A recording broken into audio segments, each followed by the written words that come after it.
السلام علیکم، آپ ہیں اردو پلانٹ کے ساتھ۔ حکایت نمبر 4، دل کی پاکیزگی۔ حضرت شیخ سعدی بیان کرتے ہیں کہ ایک غریب شخص کے بچے کے دانت نکلنا شروع ہوئے تو وہ پریشان ہو گیا اور سوچنے لگا کہ اب اس کے دانت نکلنا شروع ہو گئے ہیں کہ کل مجھ سے یہ روٹی مانگے گا، جبکہ اپنا حال تو یہ ہے کہ مشکل سے گزارا ہوتا ہے۔ اس نے بچے کے کھانے پینے کے متعلق سوچنا شروع کر دیا، مگر اسے کچھ سمجھ نہ آیا۔ اس نے اپنی بیوی سے اس معاملے میں مشورہ کیا تو اس نے نہایت پرالتماس لہجے میں کہا کہ تم اس کی فکر کیوں کرتے ہو؟ اگر تم اس کے کھانے پینے کے ذمہ دار ہوگے تو تم اسے مار دو گے۔ جس نے اسے دانت عطا کیے ہیں وہ یقیناً اس کے کھانے پینے کا بھی بندوبست کرے گا۔ کہ تم جانتے نہیں کہ جب کوئی شخص غلام خریدتا ہے تو اس کے کھانے پینے کا بھی بندوبست کرتا ہے؟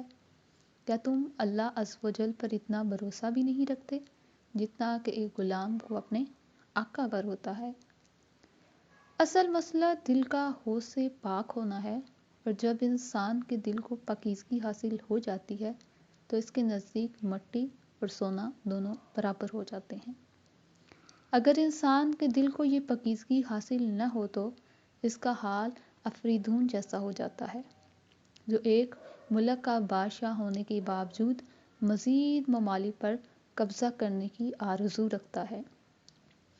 اس حکایت کو بیان کرنے کا مقصد یہ ہے کہ اگر انسان کا دل ہر طرح کی دنیاوی خواہشات سے پاک ہو اور اس کا اللہ تعالیٰ پر پختہ یقین ہو تو کوئی بھی کام انسان کے لیے ناممکن نہیں ہے۔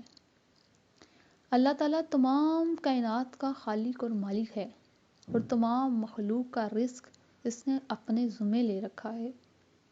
جب رزق کی ذمہ داری اس کی ہے تو پھر ہم اس پریشانی میں خود کو کیوں مبتلا کیے ہوئے ہیں کہ میں فلاں وقت کیا کھاؤں گا، یا پھر میرا بچہ وہ کیا کھائے گا۔ اسی سوچ نے ہمیں مختلف قسم کے وسوسوں اور فتنوں میں مبتلا کر رکھا ہے، اور اسی فکر میں ہم اللہ عز و جل سے غافل ہو گئے ہیں۔